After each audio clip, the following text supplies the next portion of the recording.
Muchas gracias, con permiso, ¿cómo les va? Es un placer para mí verlos por aquí una vez más, a los que están aquí, a los que están lejos, a los que están cerca, a los que están lejos, y vamos a hacer essa revisión y es claro que no va a dar para hacer isso nem falando só espanhol, porque senão vai ter que aparecer a legenda de baixo, né? Então, hoje eu me vesti de um modo mais casual, né? Eu não vim tão arrumado, eu coloquei a primeira coisa que eu achei lá em casa, né? E eu vim correndo, né, para poder fazer esse aulão.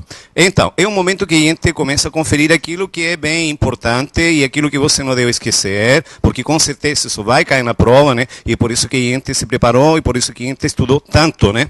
Então, hoje eu vou passar para vocês aquelas dicas para a prova de língua estrangeira, né? Visando, orientado principalmente para a prova da Universidade Federal de Santa Catarina. Aquelas primeiras orientações que eu vou passar também são úteis para as pessoas que vão fazer a prova de inglês, né? Porque vocês sabem que essas provas são principalmente de interpretação de texto. Então, bem atentos àquelas informações que já começamos a revisar. Interpretação de texto. Como devo ler os textos e resolver os exercícios da prova? Essa que é a pergunta. Para que respondas corretamente as perguntas sobre texto da prova, faz o seguinte, né? Por que falar de texto da prova? Porque habitualmente, tanto a prova de espanhol como a prova de inglês, ela tem no mínimo 2 textos, né? No máximo 3, às vezes um texto, mas já faz tempo que isso não acontece. Habitualmente você vai encontrar 2 textos, o tipo de estilo do texto ou é literatura, um conto curto ou é informativo, alguma matéria, né, de atualidade, normalmente bem aleatório, e o bom senso sempre vai ser o mais importante para poder fazer essa interpretação. Então, para que respondas corretamente as perguntas sobre os textos da prova, a sugestão é, faz o seguinte, diz, faça uma revisão rápida dos textos, selecionando o que te pareça, aquele que te pareça à primeira vista mais fácil de entender, e começa a trabalhar primeiro com esse. Então, aquilo que eu falava para vocês. Se vocês, né, vão fazer a leitura, faça a leitura, confira primeiro qual dos textos é mais fácil e comece logo com esse, né? Não fique se atrapalhando lendo um texto extenso demais que você acha que vai ser mais difícil, porque senão você vai ficar agoniado, vai ficar ansioso, ansiosa, né? E isso vai atrapalhar depois a sua posterior resolução. Por isso, então, procure primeiro sempre o que é mais fácil. Usa a leitura dos enunciados das perguntas, das questões, como uma ajuda para identificar quais são as partes e o assunto dos textos que realmente interessa traduzir e compreender com clareza. Quem já trabalha com isso, quem já fez os exercícios em casa também, sobre a interpretação de texto, sabe que a prova não é o texto, a prova não é só o texto é seu auxiliar, a prova são as questões, é ali que você vai ser testado. Então, não interessa conhecer o texto inteiro, o que interessa compreender é o que vai ser solicitado nas questões, é isso o mais importante. Não se espera que o aluno saiba tudo que o texto diz ou todas as palavras do texto. Interessa que o aluno seja capaz de identificar no texto as respostas que procura. Por isso, você tem que ler os enunciados, dar uma olhada nas alternativas e perceba do texto o que realmente eu preciso saber. Não utilize a leitura das alternativas sobre o texto como um auxiliar para entender melhor, porque tua interpretação poderia estar sendo influída equivocadamente, erroneamente, né? Você começa a ler as alternativas, tem gente que às vezes diz, vou ler as questões primeiro e depois eu vou para o texto, né? Às vezes as questões e as alternativas, elas estão sugerindo que algum tipo de personagem existe dentro da história e esse personagem, ele não tem a relevância que ele realmente tem. Quando você faz a leitura do texto, você tem a informação objetiva e sem manipulação. Quando você tenta entender a prova através das questões e das alternativas, aí você tem que ter cuidado porque pode estar absorvendo um discurso que não é aquele que o texto quer passar, né? Então, não utilize principalmente as alternativas para entender o texto. Os enunciados das questões sempre dão um suporte auxiliar, uma verdade adicional que você pode utilizar, tá? Os enunciados, mas não as alternativas. Na hora de discriminar entre opções corretas e incorretas, se identifica e elimina progressivamente das mais improváveis às mais prováveis e ou coerentes com o referido no texto. Como assim? Habitualmente, quando a gente faz exercício de interpretação de texto, né, diz, identifica a correta. Não, essa é a última coisa que você vai fazer. O primeiro que você vai fazer é encontrar tudo que está errado. Você tem que procurar os defeitos das alternativas. Você tem que identificar por que essa alternativa está errada e ir descartando. Então, habitualmente, as questões de prova da Federal, elas vão dar número 1 até a número 16. Número 1, número 2, número 4, 8 e 16. Frequentemente nas questões de interpretação de texto, no mínimo 2 alternativas corretas, a maioria das vezes é o que acontece, né? Então você fique bem alerta, raramente numa questão de interpretação de texto, de que trata o texto, quais são as ideias do texto, o que o texto quer dizer, raramente uma resposta correta, dificilmente, a maioria das vezes, no mínimo são 2, né? Então o que você faz? Você tem que ir eliminando, né? Quais são aquelas que estão sobrando nessa história? encontrar os defeitos das alternativas. Então, você encontra defeito nas alternativas quando? Quando a alternativa fala o contrário do texto. E essa mudança pode ser feita através de uma conjunção, através de uma preposição ou através de um advérbio, que muda o sentido da afirmação, né? Por isso que eu deixei uma parte também desse aulão para falar um pouquinho mais, e de novo, das preposições e as conjunções, porque elas podem mudar radicalmente o sentido do discurso. Então, você elimina a alternativa por quê? Porque fala o contrário do texto, porque fala algo que não foi dito no texto, ou porque mistura informações do texto com ideias que o autor não transmitiu, né? Sempre é bueno identificar em que parte do texto foram usadas as palavras que aparecem nas alternativas, pois suele suceder. Essa palavrinha aqui, para quem fez aquelas aulas de espanhol, né, comigo, sabe que? Pois suele suceder. Essa conjugação de verbo suele, costuma, não esquece que o verbo soler se utiliza frequentemente em espanhol. Suele, costuma, né? Pois costuma acontecer que as respostas corretas estão escritas quase sempre com as mesmas palavras do texto. Então, por isso é muito importante aquilo que eu falo. Um olho tem que estar colocado na questão e outro no texto, né? Se você puder ir marcando, por exemplo, no texto, aqui a questão número 1 está em tal parte do texto, aqui a questão número 2 está em tal parte do texto, e você organizar muito bem essa leitura paralela, né? Próximo. Fíjate bien, fica atento nas palavras das frases usadas nas alternativas analisadas. A menudo, que significa frecuentemente, um antônimo muda radicalmente o discurso do autor e invalida a alternativa. Então, aquilo que eu falava para vocês, a leitura das alternativas tem que ser em câmera lenta, né? E você tem que perceber se não tem uma palavrinha mudando todo o sentido da afirmação. Número 7. Não permitas que tu imaginação veja coisas que não existem no texto. Te mantém dentro das ideias do autor, sua linha de pensamento e intencionalidade do seu discurso. É isso que interessa, né? Então, se no texto foi falado, se no texto pode até ser que não seja colocado de modo explícito, né? Mas você revise com exatidão as frases dos textos para ver se realmente isso é coerente com as afirmações do autor, né? Não invente sentidos que ele não colocou, porque isso provavelmente vai ser colocado na alternativa e não é isso que a prova quer, né? Que você faça, que você crie outros sentidos para o texto que foi proposto. Então, estas são as informações gerais, as dicas gerais para você poder lidar com textos e também com as alternativas. Agora, daquilo que eu considero que é básico e importante, você não esqueça, para aquela parte que tem a ver com gramática, né? Mais uma vez, considerar este vocabulário. Acho que é um vocabulário que você deve gravar, né? Quem vai fazer essa prova deve ter isso aqui como ferramenta básica, né? É bem provável que no texto que você vai revisar apareça mais uma vez, né, as palavras cerca e lejos, porque a partir delas se derivam as expressões cercano, lejano, cercania, lejania. Senti certa lejania, né, em ti. Eu senti o quê? Certa distância, né? Eram pessoas bastante cercanas a mim, eram pessoas bastante próximas. Então, esses dois advérbios de lugar, eles são bem interessantes porque dão origem a outras palavras que podem ser testadas para ver se você interpretou corretamente o texto.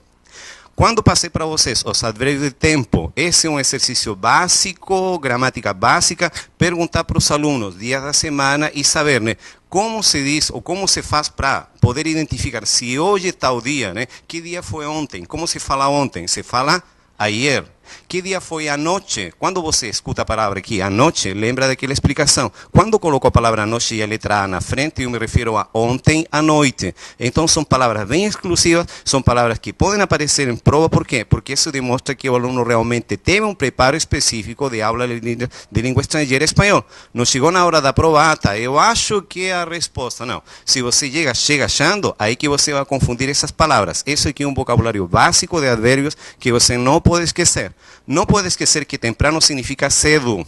Então, se numa frase diz, tempranamente o protagonista se deu conta. Então, bem cedo ou bem rapidamente ele percebeu. A palavra temprano, né, contrário de tarde. Não esqueça da palavra todavia, frequentemente aparece em prova, né? Todavia, não esqueça que todavia em espanhol significa ainda, né? Então, todavia não entendi muito bem essa matéria, ainda não entendi muito bem. Então, esse vocabulário não esqueça. Do outro lado, advérbio de quantidade, já coloquei numa cor diferente, aí coloquei muito e muito. Faz tempo que não se pergunta isso em prova, poderia ser uma pedida interessante nessa prova. Lembre que quando utilizo as duas palavras muito e muito, significa muito. Quando utilizo muito, eu me refiro à qualidade. Eu estou trabalhando com uma característica, né? Se eu digo que a pessoa estava feliz, eu quero acrescentar e incrementar isso. Eu digo que estava muito feliz. Então, utilizo a palavra muito, que significa muito, combinado com qualidade. E a palavra mucho, que pode variar para mucho, mucha ou plural, eu utilizo e combinado para indicar ideias de quantidade, né? Então, quantidade de substantivo, muito tempo, quantidade de verbo, caminhar muito, andar muito, hablar muito ou hablando muito, conversando muito, quantidade de ação. Aí, então, eu utilizo muito. Mas não se esqueça também, eu coloquei esse segundo exemplo aí. Muito combina com mais, e tem que combinar sempre. Muito mais, muito maior, muito melhor e muito antes. Eu falei de 4 combinações na aula específica sobre advérbio de quantidade. Não esqueça desses pares e seus antônimos. Muito mais, muito menos, muito melhor, muito pior, muito maior, muito menor, muito antes e muito depois. Essa é uma pergunta bem específica que só alunos que fizeram preparação específica de língua estrangeira poderiam responder como vocês. Não esqueça que a palavra despacio é um advérbio de modo, então fazer as coisas despacio, além de devagar, também significa fazer as coisas de um modo mais fraco, mais leve. Eu falei de 3 sentidos para a palavra despacio, significa devagar, fraco. Conversar despacio significa conversar, só que em volume baixo. Então, 3 sentidos para essa palavra, todos indicam advérbio de modo. Encerrando esses advérbios de modo, 2 expressões: fazer algo adrede, fazer algo intencionalmente. Então, tudo que ele fez não foi acidental, foi tudo adrede, foi intencional. Depois, a menudo, aparece também isso. A menudo aparece nos textos. A menudo, frequentemente. Esse é o significado, né? Então, todas essas expressões de advérbio, vocabulário básico, aluno de língua estrangeira, vai se encontrar com essas palavras, sem dúvida, nos textos, são as alternativas. Na parte inferior, nós temos aqui as preposições. Não esqueça que quando a gente utiliza a preposição a, ela tem um comportamento diferente se eu indico a realização de uma ação. Eu pergunto para você, o que você vai fazer depois de terminar as provas? Você vai dar uma voltinha? Eu vou passear. Eu vou passear. E você utiliza a conjugação do verbo ir e depois o infinitivo. Eu vou passear. Só que em espanhol você tem que inserir, né, a preposição. Eu vou a passear. Né? Vou a ajudar a meus parientes a organizar as festas, né, de fim de ano. Vou a ajudar. Você tem que colocar a preposição. Se essa preposição não estiver presente numa frase, está errado, né, porque ela deve estar presente, preposição a. Outra coisa que é diferente, em espanhol, a preposição en. Em português você diz, andemos de bicicleta, e você convida, né? Andar de bicicleta é muito legal. Em espanhol não pode falar de meios de transporte e dizer andar de, tem que ser andar en. Então alguém comenta, eu nunca andei, o pessoal diz, eu nunca andei de avião, né? Eu nunca anduve em avião. Então, meios de transporte mecânicos motorizados, em espanhol tem que ser utilizada a preposição en. Não confunda Ásia com hasta, né? Isso aqui frequentemente acontece nos textos, na leitura e na interpretação. A palavra Ásia, ela tem 2 sentidos, né? Ásia é ideia aproximada de tempo. Chegaremos hacia el meio-dia, por volta do meio-dia, aproximadamente perto do meio-dia. Isso que significa Ásia. Mas também ideia aproximada, também pode ser ideia de direção. Este verano pienso ir hacia el sur. Então, aí que está. O aluno vai ler essa frase e pensa que diz, esse verão penso ir até o sul. E não pode ser, por quê? Porque quando digo Ásia, eu estou falando da direção para a qual eu vou. Não estou dizendo até, eu estou dizendo rumo a, em direção. Para falar até, a gente utiliza a palavra hasta, que é a última preposição que aparece nessa listinha, diz, hoy caminaremos hasta la cascada. Então, agora sim, até a cascada. Por isso, em espanhol, a gente se despede dizendo hasta luego, hasta pronto, que seria até breve, né? Hasta la vista, né? A pessoa se despede também utilizando a expressão hasta, que significa até. Depois das preposições, mais uma vez, eu coloquei, destaquei elas em amarelo. Eu tenho certeza que se tem pergunta de preposição, elas são frequentemente, elas versam, elas tratam sobre diferenciar entre usos de Y e letra E. Lembra, quando você combina palavras e a segunda palavra começa com som de I, você tem que trocar o Y normal por letra E. Mesma coisa, quando você tem que fazer uma escolha, né? E nessa escolha você diz isto ou aquilo, em espanhol se utiliza a letra O, mas se a segunda palavra começa com som de O, a gente troca por letra U. Habilidade que frequentemente testada em prova. Os outros que aparecem em cor diferente, é necessário saber, mas frequentemente não são aquilo que não é aquilo que é solicitado na prova. É importante que você saiba identificar muito bem o uso de sino e sua tradução, né? Lembre que esse sino corresponde a mais sim. Se não, não corresponde a se não queres me ajudar, que seria um condicional, né? Aqui, então, estamos falando do sino que corresponde a mais sim. Aunque, conjunção que frequentemente aparece em prova. Frequentemente se pergunta, aparece uma frase e pergunta qual seria a palavra que completa a frase. A frase tem a intenção de dizer, mesmo que as pessoas queiram ajudar, aunque as pessoas queiram ajudar. Então, se tem preferência por certo tipo de palavras, para ver se ela completa corretamente frase ou procurar sinônimos, são essas aqui que eu estou destacando. Aunque, ainda que, apesar de, mesmo que, e essa dupla, né, que eu diria que um ano cai e outro ano não cai, né, em prova. Então, frequentemente aparece essa pergunta aqui. Sin embargo, pode ser substituído por quê? E estas duas significam o quê? Então, sin embargo, no obstante, significa a mesma coisa, corresponde a embora, contudo, todavia, como aparece aí a tradução do lado. Importante, mientras, não esqueça que mientras é enquanto, né? Mientras é enquanto, e quando você escreve mientras, tanto como uma locução, significa enquanto isso, né? Faz tempo que isso não é perguntado, mas isso é vocabulário básico. Qualquer equipe que prepara uma prova de vestibular língua estrangeira espanhol, com certeza ele fica dando volta, né? E trabalhando com esses conceitos que eu estou destacando para vocês. Coisas que não apareceram em prova, mas são importantes. Enquanto e tão pronto não apareceram em prova. Até agora, nessa última década, a prova da Federal nunca falou sobre isso, mas vocês, alunos bem preparados de modo consciente, né, devem saber com muita competência que enquanto e tão pronto são sinônimos e significam tão logo ou assim que. Situação típica. Enquanto llegues a la casa, por favor, coloca a comida para esquentar, né, para calentar. Enquanto llegue significa tão logo, né? Então, não é enquanto de português. Por isso é importante você não esquecer dessas combinações. Você pensa que significa uma coisa e querem dizer outra. Apenas, no sentido de apenas igual de português, tão logo, mal ou nem bem. Tem uma frase, né, que é quase assustadora, falar de alguém que apenas conseguiu o emprego e já queria um aumento. Então, mal conseguiu o emprego e já queria um aumento. Esse é apenas no sentido de mal.